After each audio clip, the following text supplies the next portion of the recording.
The secrets of my local bakery. Before I start this story, there is something I need to clear up. I feel it is important to inform you about how desperate I was when I first decided to take this job. I was 18, had just been kicked out of my house, and was sleeping in my car in the middle of a harsh Midwestern winter. My family just threw me out like trash, and I had nowhere and no one to turn to. Each day was filled with cold, misery, and hunger.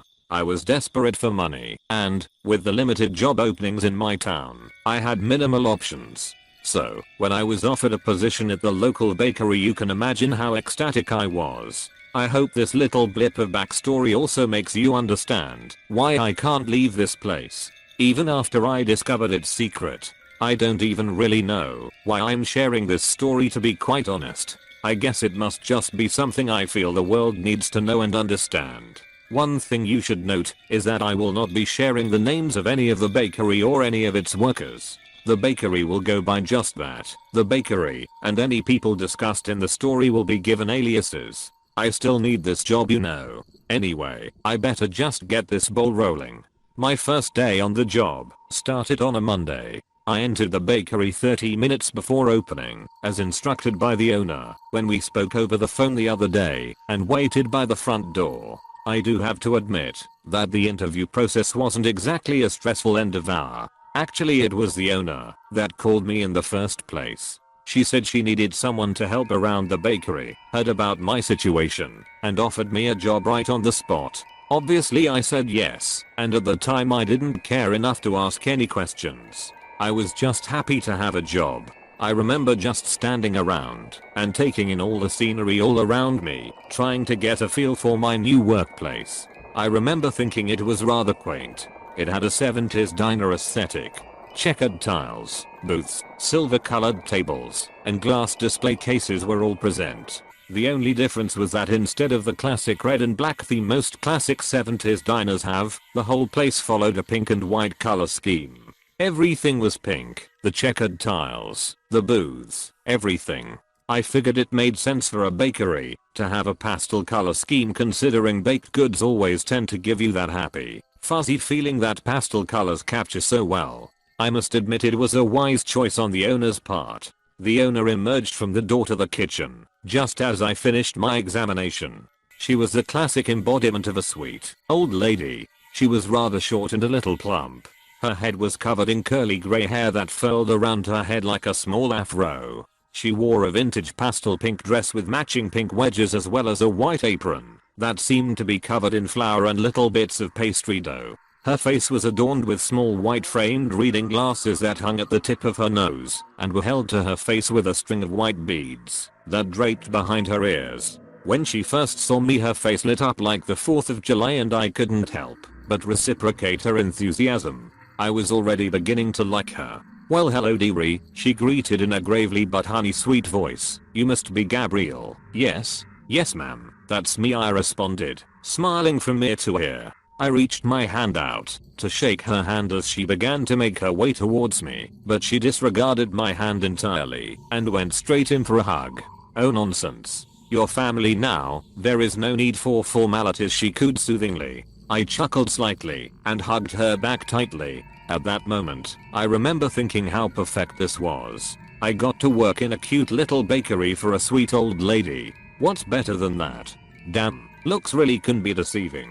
We both released ourselves from the embrace a couple moments later. Still smiling, the owner, who we will call Marilyn, told me she was going to give me a quick tour of the place. First was the kitchen, which was filled with exactly what you would expect to find in a bakery kitchen: ovens, tables, stoves, a lot of cooking utensils, etc. Next was the food storage room, which was stocked with basically every bakery ingredient you could imagine. There was also a refrigerated room that branched off the original room that contained, as you would expect, baking ingredients that needed to be refrigerated. Nothing out of the ordinary. There were a couple other places she showed me after that, like the bathrooms, a cleaning closet, etc. But that's not what's important here. What was important was the locked room. In the back of the kitchen was a room with thick metal double doors, similar to the ones in the refrigerated room I had just visited a little while before. As we got closer to the room, I could feel the air around me beginning to chill.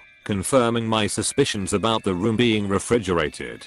The most striking feature about this room though were the thick pink chains and large padlock that tied the two double doors together, separating the room from the rest of the world. When we reached this room, Marilyn's demeanor seemed to shift in an instant. Her tone flipped from sweet and kind to serious and dark so fast it gave me whiplash. "Gabriel, this is very important, so listen hard and listen well. You may never enter this room, and I mean never. If you touch this lock I will have no choice but to let you go. Permanently." Something about the way she said permanently told me that her threat meant much more than just firing me. I was quiet for a few moments before responding in a shaky voice. I understand, ma'am." But she responded grimly. A couple more moments of silence followed. She held my eyes with hers, and I tried my best not to look away. Something about this little staring contest scared me more than her grim tone.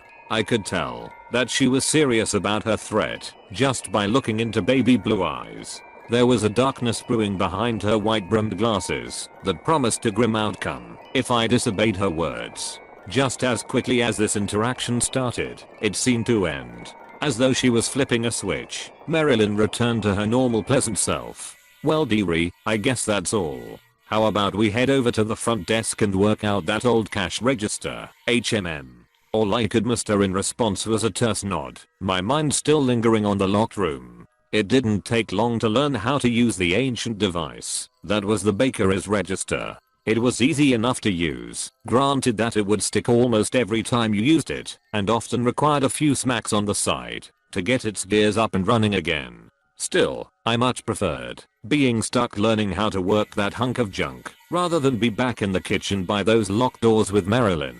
Even so, despite my reluctance, I couldn't help but wonder what that little old lady was hiding. Still, despite any misgivings I had caused by the locked room threat, the next 6 months went by swimmingly. I quite enjoyed my job and enjoyed working for Marilyn. My job consisted of taking orders, working the cash register, serving people their food, and occasionally cleaning. I never baked though. Marilyn was the sole baker. I thought this strange, since I imagined that it would be a lot of work for one little old lady to manage the whole kitchen, but I brushed it off as her not trusting anyone else to match her baking skills. I mean, I must admit that it was insane how good her pastries were. Since I was an employee I got to bring one free pastry home a day, and, honestly, it was the highlight of my day eating whatever scrumptious dessert she decided to bless the world with on that day. There was some quality about her pastries that no chain brand could ever live up to no matter what. It always made me wonder if she had some sort of secret ingredient she used. Hell, maybe that's what she is hiding in the locked room.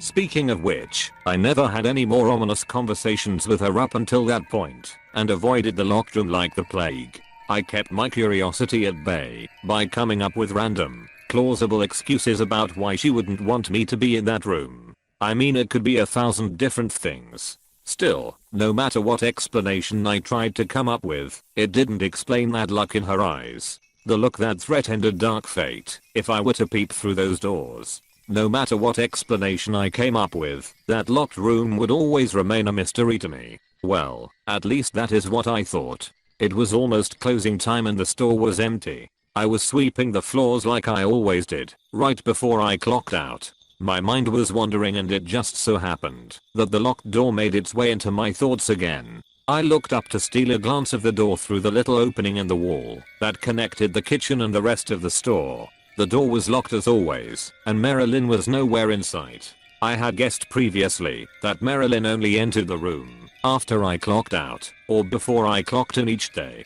I continued to stare at the door for a little while, and it wasn't until a voice sounded beside me that I realized I had been caught. "Gabriel, what are you doing?"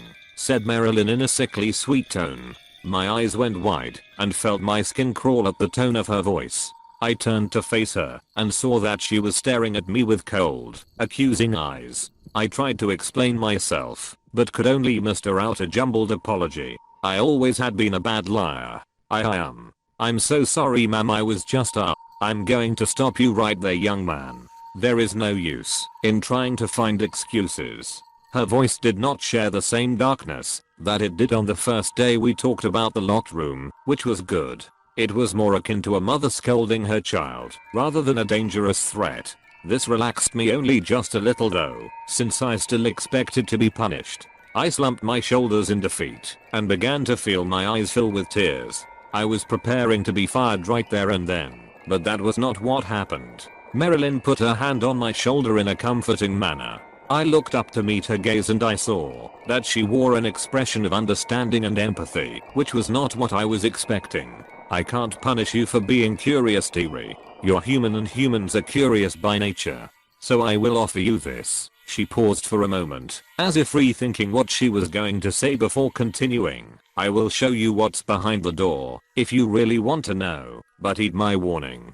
If you tell anyone about what you saw, I will have no choice but to let you go, permanently. Do you understand? There it was again, that same phrase, that same threatening darkness in her eyes. I knew right then and there that, if I accepted her offer, there was no going back. Ever. I mulled over it for a moment, weighed the pros and cons in my mind, but ultimately I agreed. Looking back at it now, I think she knew. She knew that my curiosity would be too much for me, and that I would be unable to say no. She trapped me the moment she offered me that deal. She nodded her head tersely at my response, and looked into my eyes once more. I could tell she was scanning my eyes for hints of hesitation or dishonesty, but in that moment I was certain, and I knew she could see that was so. She led me over to the locked room. From her pocket she pulled out a large ornate key. It was definitely custom made, metal stained bright pink with a heart-shaped head. No one would ever guess what horrors that key could unlock, which I think was the point. She put the key into the large chain lock and turned it. The lock unlatched with a click and she removed it from the chains that held the door together. Slowly but surely she unraveled the chain from the door handles until they were all untangled and rested in her arms in a heap. She threw them off to the side and they landed with a heavy thud. I never knew she was that strong until that point. She looked back at me one more time, hesitation looming in her eyes. I nodded to her, my face serious, to let her know I was ready. She looked at the floor once more before closing her eyes and swinging the doors wide open. At first all I could see was bright white light. It blinded me momentarily, and I brought up my arms to shield my eyes. In the moment my eyes took to adjust, it was my sense of smell that gave me a hint of what lay before me. An unmistakable irony odor wafted out of the room. There was no doubt about what it could be. Blood. By now my eyes had adjusted, and I looked up to see what must have been the most gruesome sight I have ever laid eyes on. The walls and ceiling were covered in meat hooks, each carrying their own type of horror. The ceiling hooks held long coils of intestines that draped down from the ceiling like curtains. The hooks on the left wall seemed to be skewering a mixture of kidneys, livers, and stomachs, while the hooks on the right wall held hearts and lungs. Finally, the back wall held the most complex of organs, the brains, which were so perfectly pieced by the hooks in their centers that you could have imagined they were all the same brain, just copy and pasted. It didn't stop there though. Oh no. Along the edges of the room were large plastic containers filled with a red liquid, obviously blood. Despite all these horrible things in front of me though, the most eye-catching feature of the room was the silver table where a squirming, gagged man in a surgical gown was strapped to the table by chains. I was speechless. I was in a state of awe so profound I was shocked into silence. I couldn't feel the cold I knew I should have felt considering we were in a refrigerated room. It wasn't until Marilyn's voice sounded behind me did I break out of my trance. "It's quite incredible, am I right?" she murmured in amazement, seemingly enraptured by her own work. "When I first heard about why your parents kicked you out, I just knew that I had to have you join me here." Of course, in a religious town such as this one, when a parent hears a kid talk of homicidal thoughts and a need to kill, they would give them the boot. But I know better than that. I know that people like us aren't as destructive as everyone thinks. We are actually creative. We are artists. That is why I took you in, Gabriel. I wanted to help guide you in your unique journey of creation. You may not find your calling in baking like I do, but I know you have a calling, and I will help you find it. She turned to face me once more, her expression filled with love and acceptance. It was an expression I had not seen directed towards me in a very long time. I ran forward and hugged her as tight as I could, sobbing into her shoulder and blubbering out words of thanks. "Marilyn, I don't know what to say. Thank you so much. I have been so alone. Thank you Marilyn, oh thank you so much. I repeated this for some time, while she hugged me and whispered words of encouragement with her honey sweet voice. There little one. You are going to be okay. I'm here now. I'm here to help you. A loud clang from beside us interrupted our tearful embrace. I looked over to see the man on the table was squirming around now, staring at the both of us with wide, fearful eyes. I felt anger rise in me at his rudeness. Can't he see we are having a moment here? Marilyn seemed to share my thoughts. What a rude one, she remarked, seeming very annoyed. Why don't we take care of him HMM? She looked to me for a response and I nodded excitedly, a giddy smile plastered across my face. I had waited many years for a chance like this. We spent the rest of the night dismembering and dissecting the man on the table. I had no idea who he was, and apparently neither did Marilyn. She told me she lured him in by pretending her car had broken down on the side of the highway. When he got close enough she knocked him out with a baseball bat and stuffed him in the trunk of her car before bringing him back here. It's a pretty good tactic seeing that no one would expect an old woman to be a serial killer.